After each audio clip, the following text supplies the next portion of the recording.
నమస్కారం, వార్తలకు స్వాగతం. ముందుగా ముఖ్యాంశాలు. Deputy CM Pawan Kalyan press meet, పలు అంశాలపై వివరణ.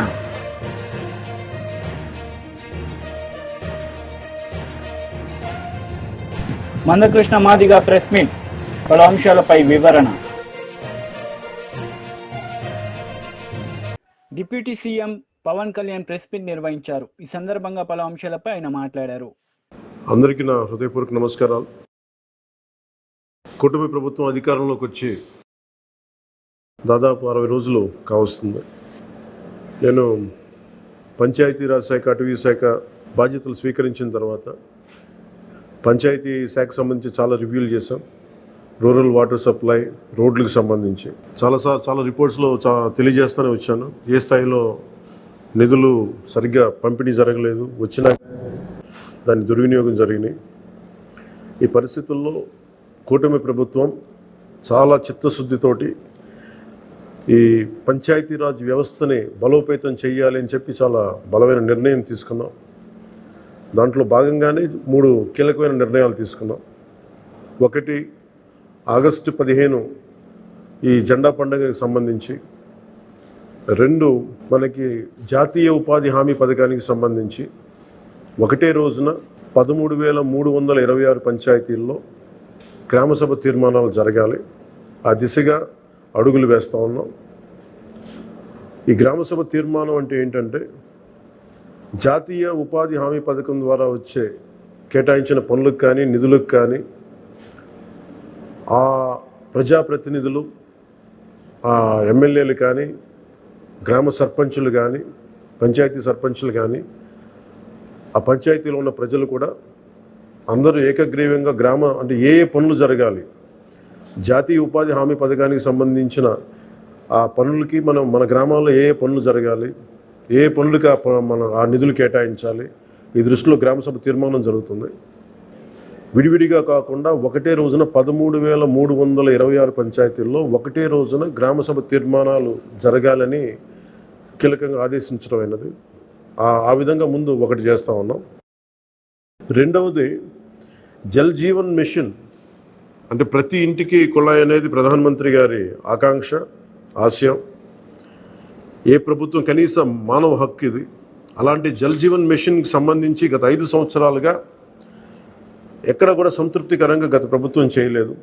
రాష్ట్రంలో గ్రామీణ తాగునీటి సరఫరా ఇది అసలు ఏ స్థాయిలో ఉంది? ఉదాహరణకి జల్ జీవన్ మిషన్ కింద ఒక దాదాపు 27,000 కోట్లు ఖర్చు చేయాల్సి వస్తే గత ప్రభుత్వం 4,000 కోట్లే ఖర్చు చేస్తుంది. ఆ 4,000 కోట్లు ఖర్చు కూడా పెట్టిన విధానం ఏ స్థాయిలో ఉంది? నిజంగా నీటి సరఫరా అవుతుందా? ఉదాహరణకి చాలామంది ఎమ్మెల్యేలు అందరూ కూడా నా దృష్టికి తీసుకొచ్చినా కూడా నాకు వాళ్ళు ఇచ్చే ఈ పిటిషన్స్ కానీ ఇవన్నీ కూడా ఏం తెలియజేస్తున్నాయంటే, పంచాయతీల్లో కానీ గ్రామాల్లో కానీ జేజే మిషన్ కింద పైప్ లైన్లు వేశారు, కానీ దానికి ఆ నీటి సరఫరా ఉండే ఇది లేదు, దానికి వాటర్ సోర్స్ లేకుండా పైప్ వేసి వెళ్ళిపోయారు.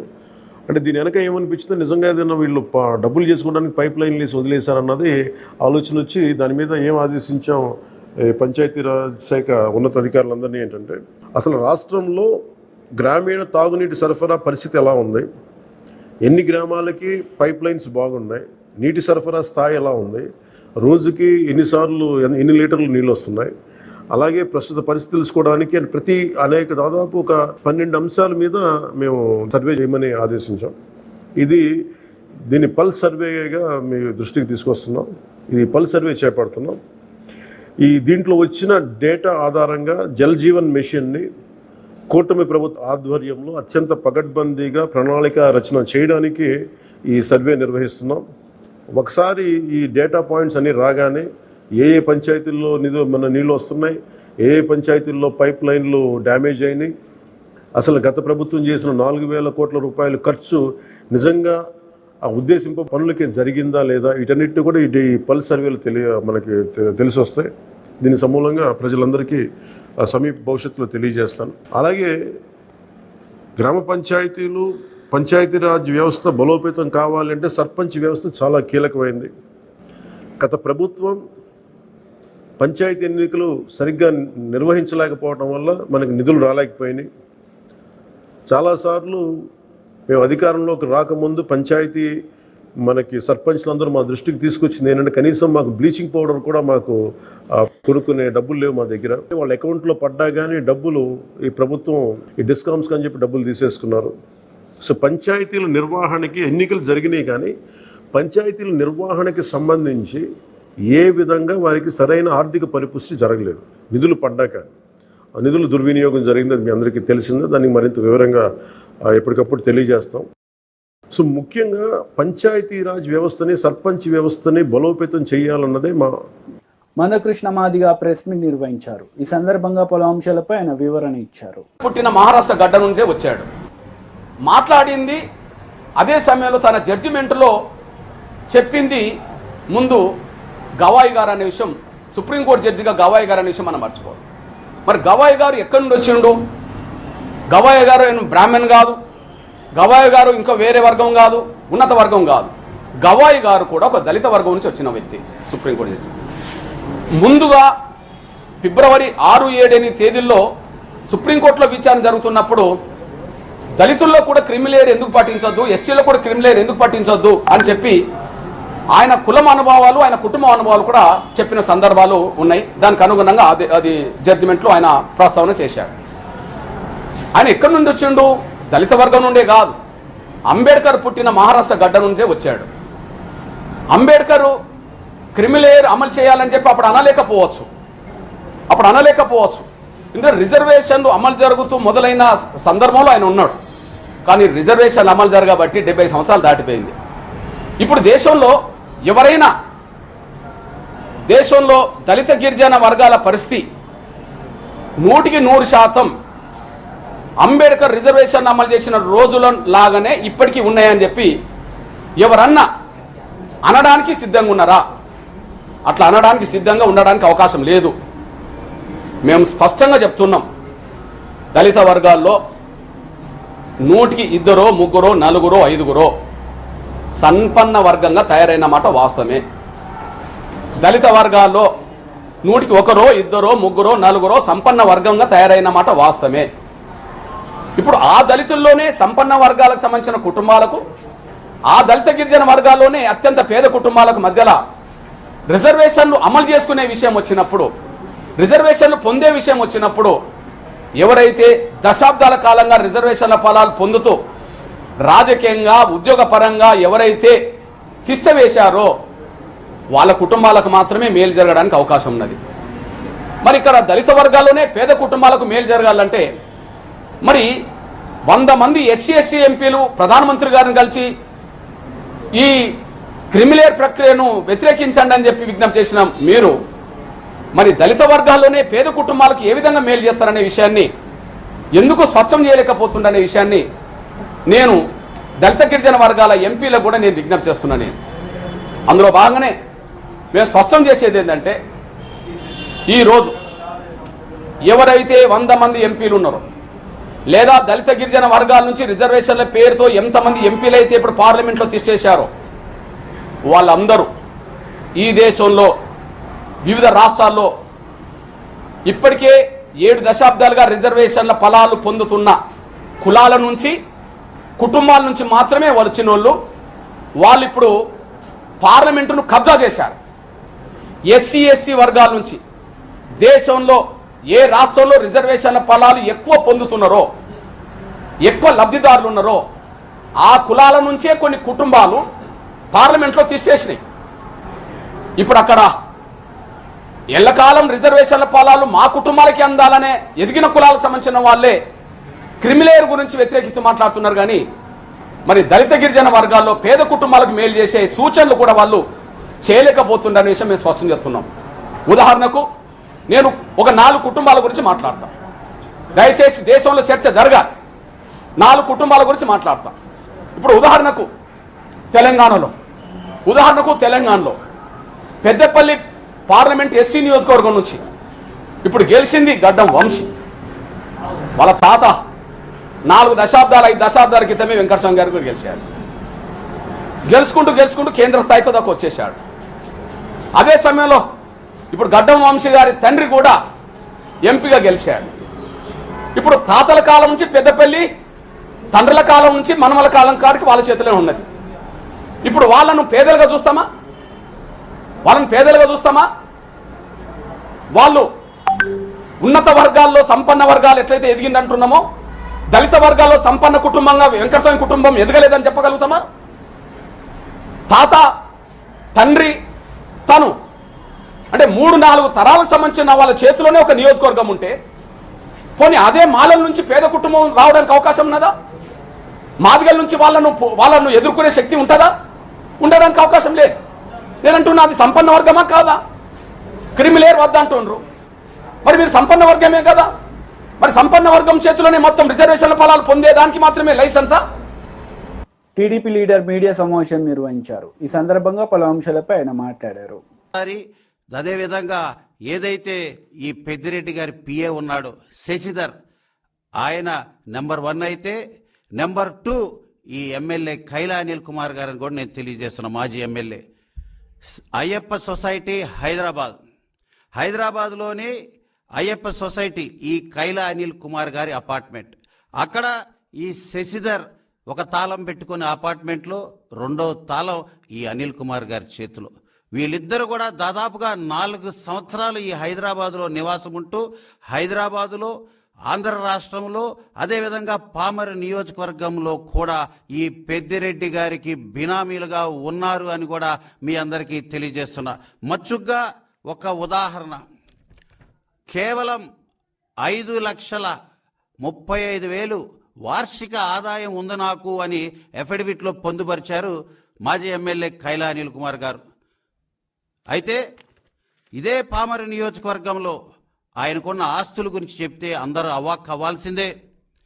హైదరాబాదులో లోటస్ పాండ్ ఉన్న విధంగా, మాజీ ముఖ్యమంత్రి తాడే ప్యాలెస్ తలదన్నే విధంగా పామరు నియోజకవర్గంలో ఒక ఇంద్రప్రస్థానం కట్టుకున్నాడు ఈ మాజీ ఎమ్మెల్యే కైలా అనిల్ కుమార్. దానికి డబ్బులు ఎక్కడివి? 12 కోట్ల వ్యయం నీకెక్కడిది? 5 లక్షల ఆర్థిక వార్షిక ఆదాయం అన్నావు. మరి 12 కోట్ల వ్యయంతో ఎలా మినీ లోటస్ పాండ్ ఇన్ పామర్ కట్టావని ప్రశ్నిస్తున్నాం. అదేవిధంగా పామరు నియోజకవర్గంలో పెదపారపూడి మండలంలో పాములపాడనే గ్రామంలో మిస్సెస్ కైలా అనిల్ కుమార్ పేరు మీద 11 ఎకరాల 29 సెంట్ల భూమి ఉంది. ఎన్నికలు 3 సంవత్సరాలుగా కొన్నావు. అదేవిధంగా ఈరోజు ఎన్నికలకు ముందే అఫిడవిట్లో పొందుపరచాల్సి వస్తుందని ఈ బినామీది మొత్తం కూడా అమ్మేశావు. సూటిగా ప్రశ్నిస్తున్నా, దీనికి సమాధానం చెప్పే ధైర్యం కైలా అనిల్ కుమార్కి ఉందా? దీన్ని పొందుపరిచావు, ముందుగానే అమ్మేశావు. ఇదంతా కూడా పెద్దిరెడ్డి రామచంద్రారెడ్డి బినామీ కాబట్టి ఆయన డబ్బులతో ఈ భాగవతం జరిగిందని నేను తెలియజేస్తున్నా. అంతేకాదు, ఇవి కూడా చూడండి, ఆయన అఫిడవిట్లో రీసెంట్ ఎన్నికల్లో ఆయన అఫిడవిట్లో పొందుపరిచింది మల్లవల్లి బాపులపాడు మండలం మల్లవల్లి గ్రామంలో సర్వే నంబర్ 197/6లో ఆయన బ్రహ్మాండమైన స్థలం కొనుక్కున్నాడు. దానికి డబ్బులు ఎక్కడివి? అదేవిధంగా వైసీపీ లీడర్ మీడియా సమావేశం నిర్వహించారు. ఈ సందర్భంగా పలు అంశాలపై ఆయన మాట్లాడారు. ఇదే ఒక నిదర్శనంగా మనందరం కూడా భావించాలి. రాష్ట్రానికే తలమానికంగా ఉన్న అంబేద్కర్ మీద దాడిని వైఎస్ఆర్ కాంగ్రెస్ పార్టీ తరపున రాజ్యాంగ అభిమానులు ఈ రాష్ట్రంలో ప్రజలందరూ కూడా ఖండిస్తా ఉన్నారని చెప్పి ఈ సందర్భంగా మనం చేస్తా ఉన్నాం. ఈ రోజు కూడా చంద్రబాబు నాయుడు గారికి డాక్టర్ బిఆర్ అంబేద్కర్ గారి మీద కానీ, డాక్టర్ బిఆర్ అంబేద్కర్ గారి భావజాలం మీద కానీ ఏ రోజు కూడా ఆయనకి ప్రేమున్న పరిస్థితులు ఉంటే, ఈ దాడి ఒకవేళ దుండగ ద్వారానే జరిగితే వెంటనే కూడా ఈ పార్టీకి చర్యలు తీసుకుని వాళ్ళని శిక్షించే విధంగా చేసేవాళ్ళు. కానీ ఇది చూస్తా ఉంటే ఈ దాడంతా కూడా ఈ రాష్ట్ర ప్రభుత్వం వెనుకుండే జరిగిందని చెప్పి కూడా ఈ సందర్భంగా తెలియజేసుకుంటా ఉన్నాను. అదేవిధంగా స్వరాజ్య మైదానంలో మొదటి నుంచి కూడా చంద్రబాబు నాయుడు గారికి అక్కడ అంబేద్కర్ గారి విగ్రహం పెట్టడానికి ఇష్టం లేదు. ఆయన ముఖ్యమంత్రిగా ఉన్నప్పుడు 5 సంవత్సరాలు రాజధానిలో డాక్టర్ బిఆర్ అంబేద్కర్ గారి విగ్రహాన్ని పెడతానని చెప్పారు. 5 సంవత్సరాలు కూడా మరిపించారు. 5 సంవత్సరాలు కూడా మరిపించిన తర్వాత మళ్ళీ ఎన్నికలకు వెళ్ళారు. ఎన్నికలకు వెళ్ళినప్పుడు ప్రజలు తిరస్కరించారు. తర్వాత జగన్మోహన్ రెడ్డి గారు వచ్చిన తర్వాత అత్యంత ప్రతిష్టాత్మకంగా స్వరాజ్ మైదానంలో 400 కోట్ల రూపాయలు ఖర్చు పెట్టి 400 కోట్ల రూపాయలు ఖర్చు పెట్టి అక్కడ విగ్రహాన్ని ఏర్పాటు చేస్తే ఆయనకి ఏంటంటే అంతకుముందు దీని అంతటికీ ఒక కారణం ఉంది. ఆయన ఈ స్వరాజ్ మైదానాన్ని ఎవరికో ఒక సంస్థకు కట్టబెట్టి ఆయన దాన్ని లబ్ధి పొందాలని చెప్పి ఆ రోజు ప్రయత్నం చేసినటువంటి పరిస్థితులు ఈ రాష్ట్ర ప్రజలందరికీ కూడా తెలుసు. అప్పుడు మేధావులందరూ కూడా ఉద్యమం చేశారు. అక్కడ ప్రైవేట్ కంపెనీకి ఇవ్వద్దని చెప్పి ఆ రోజు ఉద్యమాలు చేస్తే మీరు వెనక్కి వచ్చిన మాట వాస్తవం కాదా చంద్రబాబు నాయుడు గారు అని చెప్పి నేను ఈ సందర్భంగా మిమ్మల్ని మీ ద్వారా అడుగుతా ఉన్నా. నిజంగా డాక్టర్ బిఆర్ అంబేద్కర్ గారు ప్రపంచం అంతా కూడా ప్రపంచ మేధావి, ఎక్కడికి వెళ్ళినా కానీ ఈ భారతదేశంలో డాక్టర్ బిఆర్ అంబేద్కర్ గారు పుట్టారని చాలా గర్వంగా ఫీల్ అయ్యి ఏ దేశం వెళ్ళినా అక్కడికి చాలా గర్వంగా చెప్పుకునేటటువంటి డాక్టర్ బిఆర్ అంబేద్కర్ గారికి ఈ రాష్ట్రంలో రక్షణ లేకపోవడం, ఆయన స్మృతివనానికి కనీసం రక్షణ లేకపోవడం చాలా దారుణమైన విషయం అని చెప్పి ఈ సందర్భంగా గుర్తు చేస్తా ఉన్నాం. కనీసం చంద్రబాబు నాయుడు గారు 14 ఏళ్లలో ముఖ్యమంత్రిగా ఉన్నప్పుడు ఏ రోజైనా డాక్టర్ బిఆర్ అంబేద్కర్ గారి స్మృతివనం కానీ డాక్టర్ బిఆర్ అంబేద్కర్ పేరు గుర్తు ఉండిపోయే విధంగా ఈ రాష్ట్రంలో ఎప్పుడన్నా కానీ ఏదైనా ఒక కార్యక్రమం చేశారని చెప్పి నేను మీ ద్వారా అడుగుతా ఉన్నాం. నిజంగా చంద్రబాబు నాయుడు గారు రోజు ఆ రోడ్డు అంటే తిరుగుతూ ఉంటారు. ఆ రోడ్లంటే తిరిగినప్పుడు కనీసం నాకు తెలిసి ఆ డాక్టర్ బిఆర్ అంబేద్కర్ వైపు ఒక్కసారి అటు చూసుండరు. కనీసం ఎప్పుడన్నా కానీ ఇంత పెద్ద స్మృతివనం ఉంది. సరే, అది ఎవరి ప్రభుత్వంలో కట్టారు, ఎవరు ప్రభుత్వంలో అది. బీజేపీ లీడర్ మీడియా సమావేశం నిర్వహించారు. ఈ సందర్భంగా పలు అంశాలపై ఆయన మాట్లాడారు. అవును, ఆరోపణ ఏంటంటే మీరు కేవలము బీహార్, ఆంధ్రప్రదేశ్ పేర్లే తీసుకున్నారు. కానీ అవును, అది వేరే రాష్ట్రాలు తీసుకోలేదు. అంటే పేరు తీసుకున్నందువల్ల ఆ రాష్ట్రాలకు ఏమొచ్చు రాదని అది తప్పు. ఎందుకంటే బీహార్ ఈ 2 రాష్ట్రాలు విభజన అయినాయి. విభజన వల్ల వాళ్ళకి నష్టమైన రాష్ట్రాలు. ఎందుకంటే మన తెలంగాణ, ఆంధ్ర ఉన్నప్పుడు హైదరాబాద్ మొత్తం తెలంగాణకు వచ్చే వరకు ఆంధ్రాకు నష్టమైంది. అట్లనే బీహార్లో నిధులు, వనర, మన మైన్స్ ఇవన్నీ కూడా అక్కడ ఉండేది, ఎక్కడ జార్ఖండ్ ఉండేది. ఆ ఇన్కమ్ పోయింది. అయితే వీటికి ప్రత్యేకంగా చెప్పడం, వాళ్ళ పేరు తీసుకున్నారు కానీ వాళ్ళు ప్రత్యేకంగా చాలా గొప్పగా ఏమి ఇవ్వలేదు. అవును, అమరావతికి 15,000 కోట్లు ఇచ్చిండ్రు. కానీ ఇది మర్చిపోతుంది ఏంటంటే తెలంగాణకు 40,000 కోట్లు ఇచ్చిండ్రు. ఇప్పటివరకు ఇచ్చేసిండ్రు కూడా. అది ఇంకా మన ఫైనాన్స్ మంత్రి బట్టి విక్రమార్క గారు కూడా చెప్పిండ్రు. 35,000 కోట్లు ఈ గత 5-6 నెలల్లో 35,000 కోట్లు FRBM హద్దులు దాటినా కూడా ఇక్కడ కాంగ్రెస్ ప్రభుత్వం, అక్కడ బీజేపీ ప్రభుత్వం అయినా కూడా బీజేపీ ప్రభుత్వం ఇక్కడ 35,000 కోట్లు ఇక్కడ ఇచ్చింది. ఎందుకంటే రాజకీయాలకు పక్కకు పెట్టి ఇది ఇవ్వకుంటే నిజంగానే మన రాష్ట్రం ఇబ్బందులు పడుతుంది. కరెంటుకు పైసలు ఉండయి, పెన్షన్లకు పైసలు ఉండయని 35,000 కోట్లు ఇచ్చింది. అయితే ఇవన్నీ కూడా పక్కకు పెట్టి అఫ్కోర్స్ రాజకీయాలు ఉంటాయి. అది ఎవరు కూడా ప్రత్యేకంగా పార్లమెంట్లో అవి తప్పుకోలేదు. అందరు కూడా కేవలం సంఖ్యల గురించే కాదు, ప్రతి పార్టీ వాళ్లకు రాజకీయంగా లాభమయ్యేటట్టు మాట్లాడతారు. కొన్నిసార్లు వాస్తవాలు పక్కకు పెట్టి. అందుకే ఈ ఆరోపణలు కేవలం బీహార్ అండ్ ఆంధ్రప్రదేశ్ పేరు చెప్పినట్టు. కానీ మనకు అన్నీ కూడా ఏ రాష్ట్రాలకి ఏమొస్తున్నాయో అంతకంటే ఎక్కువ కూడా వస్తుంది. ఉదాహరణంగా గుజరాత్ పేరు, రాజస్థాన్ పేరు కూడా తీసుకోలేదు, ఉత్తరప్రదేశ్ పేరు కూడా తీసుకోలేదు. ఇంకో ఆరోపణ ఏంటంటే ఇవి కొంచెం కన్ఫ్యూజన్ ఉంటుంది వాళ్ళకు. ఏంటంటే మీ దగ్గర 8 ఎంపీలు ఉండే ఏమీ 0 తీసుకొచ్చిండ్రు. అంటే ఎంపీలు ఎక్కువ, బీజేపీ ఎంపీలు ఎక్కువ ఉన్న దగ్గర ఎక్కువ వాళ్ళంటే మొత్తానికి మొత్తము మధ్యప్రదేశ్కో, రాజస్థాన్కో, ఉత్తరప్రదేశ్కో పోవాలి. అంటే ఎంపీలు 0 ఉంటే ఏం రావద్దనా? అది కాదు.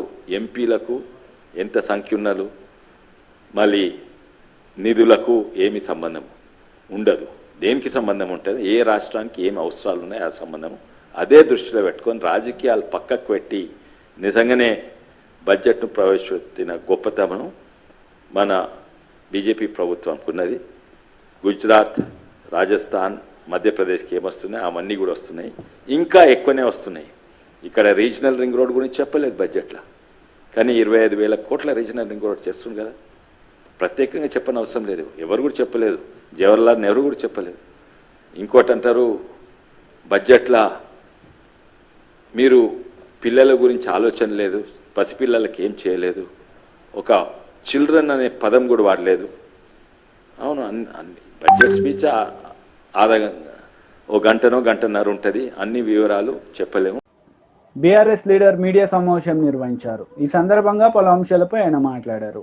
లేదా అసలు నా హుజరాబాద్ నియోజకవర్గంలో 100 బెడ్ హాస్పిటల్ ఉంటుంది, అద్భుతంగా నడుస్తుంది. మా కేసీఆర్ గారి ప్రభుత్వం ఉన్నప్పుడు, మా ప్రభుత్వం ఉన్నప్పుడు మేము నెలకి 200 డెలివరీలు చేసేది. హుజరాబాద్లో 200 ఫ్రీ డెలివరీ చేసి కేసీఆర్ కిట్ ఇచ్చి, ఇలా మగబిడ్డ పుడితే 12,000, ఆడబిడ్డ పుడితే 13,000 ఇచ్చి ఆ తల్లి బిడ్డల్ని ఇద్దరిని క్షేమంగా ఇంటికాడ దింపి వచ్చేది కేసీఆర్ గారి ప్రభుత్వం ఉన్నప్పుడు. ఇవాళ ఎంత బాధ అనిపిస్తుందంటే, ఆ హుజరాబాద్ హాస్పిటల్కి పోతే మొన్న 100 బెడ్ హాస్పిటల్, ఒక్క బెడ్లో 4 పేషెంట్స్ ఉన్నారు. మొత్తం 100 బెడ్ హాస్పిటల్లో 4 పేషెంట్స్ ఉన్నారు కేవలం. ఎందుకున్నారు అని అంటే, ఇలా కేసీఆర్ గారి ప్రభుత్వం ఉన్నప్పుడు 6 గైనకాలజిస్టులు ఉండే, ఇలా కేవలం ఒక్కరే ఉన్నారు. ఇలా ఆ రోజు 2 జనరల్ సర్జన్లు ఉండే, ఇలా ట్రాన్స్ఫర్ చేసి 0 చేసిండు. ఇలా 5 అనెస్థిషియాలు ఉండే, ఇలా కేవలం 2 అనెస్థిషియాలు మాత్రమే ఉన్నారు. ఇలా ఈఎన్టీ ఉండే, ఇలా ఈఎన్టీ లేకుండా చేసిండు. ఇలా ఈ పరిస్థితి ఎందుకు తీసుకొని వస్తున్నారని నేను అడుగుతా ఉన్నాను. నా హుజరాబాద్ నియోజకవర్గంలో ప్రజలు చాలా ఇబ్బంది పడుతూ ఉన్నారు. దయచేసి అర్థం చేసుకోండి. ఆ రోజు గైనకాలజిస్టులు 6 ఉంటే 1కి తీసుకొని వచ్చిండ్రు, ఆర్తో 1 ఉంటే 0కి తీసుకొని వచ్చిండ్రు, జనరల్ సర్జన్స్ 2 ఉంటే 0కి తీసుకొని వచ్చిండ్రు, అనెస్థిషియా 5 ఉంటే 2కి తీసుకొని వచ్చిండ్రు, ఈఎన్టీ 1 ఉంటే 0కి తీసుకొని వచ్చిండ్రు. మరి పేషెంట్స్ ఎట్లా రావాలని నేను అడుగుతా ఉన్నాను. అదేవిధంగా మా జమ్మికుంట హాస్పిటల్లో కూడా 70 నుంచి 100 డెలివరీలు ఫ్రీగా చేసేది. ఇలా డెలివరీలు ఫ్రీగా చేసేది, ఇలా జమ్మికుంట హాస్పిటల్లో కూడా గైనకాలజిస్ట్ని తీసేస్తే ఇలా మొత్తం క్లోజ్ అయింది, 0కి వచ్చింది. చాలా బాధ అనిపిస్తూ ఉంది. దయచేసి ప్రభుత్వానికి నా హుజరాబాద్ నియోజకవర్గ ప్రజల పక్షాన మీకు దండం పెట్టి చెప్తున్నాయా, దయచేసి నా మీద కోపం ఉన్నా, కేసీఆర్ గారి మీద కోపం ఉన్నా, కేటీఆర్ గారి మీద కోపం ఉన్నా, హరీష్ రావు గారి మీద కోపం ఉన్నా మా మీద తీర్చుకోండి తప్పితే మా ప్రజల మీద తీర్చుకోకుండా మీ దండం పెట్టి చెప్తున్నాం. ఇలా ఒక్క డెలివరీ చేయాలంటే ప్రైవేట్ హాస్పిటల్లో 30,000 నుంచి ₹1,00,000 వరకు తీసుకుంటున్నాడు. పేదోడు ఏడు నుంచి పెట్టుకుంటాడు. ఇలా అదే విధంగా ఇలా గవర్నమెంట్ హాస్పిటల్లో అయితే ఫ్రీగా డెలివరీ అవుతుంది. కేసీఆర్ గారి ఉన్నప్పుడు ఫ్రీగా డెలివరీ చేసేది. మీకు కేసీఆర్ గారి పేరు ఇష్టం లేకపోతే కేసీఆర్ గారి పేరు పెట్టుకోకండి. టీడీపీ లీడర్ మీడియా సమావేశం నిర్వహించారు. ఈ సందర్భంగా పలు అంశాలపై ఆయన మాట్లాడారు. ఉన్న డాక్టర్ బాబాసాహెబ్ అంబేద్కర్ విగ్రహం మీద నారా చంద్రబాబు నాయుడు గారు మరియు నారా లోకేష్ గారు సుత్తులు పట్టుకుని వెళ్ళి ఆ విగ్రహాన్ని పగలగొట్టడానికి ప్రయత్నించారని చెప్పి విపరీతంగా దాన్ని 1కి 100, 100కి 1000 మందితో ప్రచారం చేస్తున్నాడు. కనీసం ఈ రాష్ట్రంలో ఉన్న ప్రజలు జ్ఞానవంతులు అనుకుంటాడా లేకపోతే మరీ తెంగరపప్పలు అనుకుంటాడా నాకైతే అర్థం కావట్లేదు. జగన్మోహన్ రెడ్డి 2019 ముందు ఇలాంటి కొన్ని ప్రచారాలు చేశారండి. ఒకటి, ఎవరైతే వివేకానంద రెడ్డి గారు ఉన్నారో వివేకానంద రెడ్డి గారిని చంపేసి ఉదయం 8 గంటలకి గుండెపోటుతో చనిపోయాడని ప్రచారం చేశారు ఫస్ట్. అదే సాక్షి మీడియా నుంచి, జగన్ మీడియా నుంచి. తర్వాత మరుసటి రోజుకే లేదు నారా చంద్రబాబు నాయుడు గారే చంపేశారు, ఆయన చేతిలో కత్తి పెట్టి నారాసుర రక్త చరిత్ర అని రాసిన వెధవన్నారు వెధవలు వెళ్ళు. అలాంటి వ్యక్తులు ఈ రోజున నారా చంద్రబాబు నాయుడు గారు, లోకేష్ గారు అంబేద్కర్ గారి విగ్రహం మీద దాడి చేశారు అంటున్నారండి. కోడికత్తి ప్రచారం చేశారు. కానీ సిబిఐ ఎన్ఐఏ కూడా క్లియర్గా చెప్పింది ఆ 2 కూడా తప్పుడు ప్రచారాలే. జగన్మోహన్ రెడ్డి అంటే బ్యాచే వివేకానంద రెడ్డి గారిని చంపిందని తెలియజేశారు. కోడికత్తి అంతా డ్రామా అని తెలియజేశారు. దీంతోపాటు నారా చంద్రబాబు నాయుడు గారి మీద ఎస్సీలుగా ఎవరైనా పుట్టాలనుకుంటారా అని అన్నారు అని ముందు వెనక కట్ చేసి ఓ తప్పుడు ప్రచారం చేశారండి. నిజానికి అప్పుడు చంద్రబాబు నాయుడు గారు ఇక్కడున్న 2 కులాలు, 1 ధనవంతులు, 2 పేదలు, నేను ఎప్పుడు పేదల పక్షాన ఉంటానన్నాడు మహానుభావుడు. ఆ మాటను కూడా వక్రీకరించి దళితులకు వ్యతిరేకంగా మాట్లాడాడు. ఎస్సీలని పుట్టుకుని అవమానించారు చంద్రబాబు నాయుడు గారని చాలా విపరీతంగా అప్పుడు కూడా ప్రచారం చేశారు. దాంతోపాటే మొన్న నారా లోకేష్ గారు దళితులకి జగన్మోహన్ రెడ్డి పీకిందేం లేదు పొడిసిందేం లేదని అంటే ఆ మాటను ముందు వెనక కట్ చేసి దళితులు పీకిందేం లేదు పొడిసిందేం లేదన్నారు నారా లోకేష్ గారని తప్పుడు ప్రచారం చేసిన తప్పుడు ఎదవలండి. వీళ్ళు నిజంగా మనుషులు పుట్టారా అబద్ధాలకు పుట్టారో నాకైతే అర్థం కావట్లేదు. కానీ ఇలాంటి తప్పుడు ప్రచారాలు చేసిన ఇదే వెధవలు ఈ రోజున డాక్టర్ బాబాసాహెబ్ అంబేద్కర్ విగ్రహం మీద నారా చంద్రబాబు నాయుడు గారు లోకేష్ గారు దాడి చేశారని చెప్తున్నారండి. నేను ఆ స్టాట్యూని సందర్శించి వచ్చాను. అక్కడ చూస్తే బాబాసాహెబ్ అంబేద్కర్ గారి విగ్రహం 125 అడుగులు ఉన్నా సరే ఆ విగ్రహాన్ని డామినేట్ చేస్తూ ఇంతంత తాటిగా ఎంత అక్షరాలతో వైఎస్ జగన్మోహన్ రెడ్డి అని పెద్ద పెద్ద అక్షరాలతో పేరు రాసుకున్నాడండి. ఇతను పేరు రాసుకుంటే ఎవడికో నచ్చలేదు. ఎందుకు నచ్చలేదు అంటే దానికి కూడా కొన్ని కారణాలు ఉంటాయండి.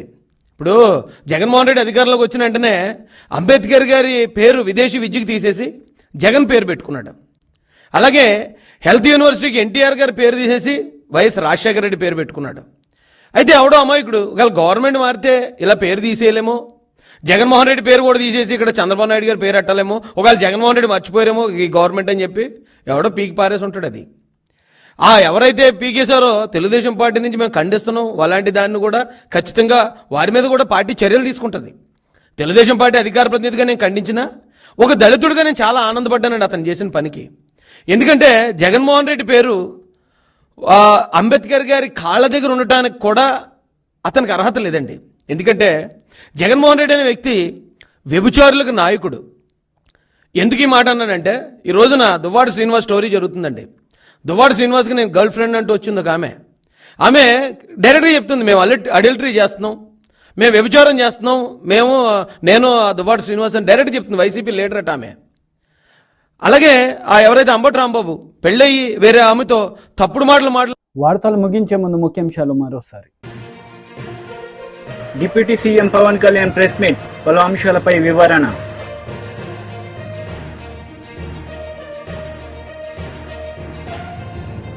మందకృష్ణ మాదిగ ప్రెస్ మీట్, పలు అంశాలపై వివరణ. ఈ వార్తలు ఇంతటితో సమాప్తం. తిరిగి ప్రసారమయ్యే వార్తల్లో మళ్ళీ కలుద్దాం. అంతవరకు సెలవు. నమస్తే.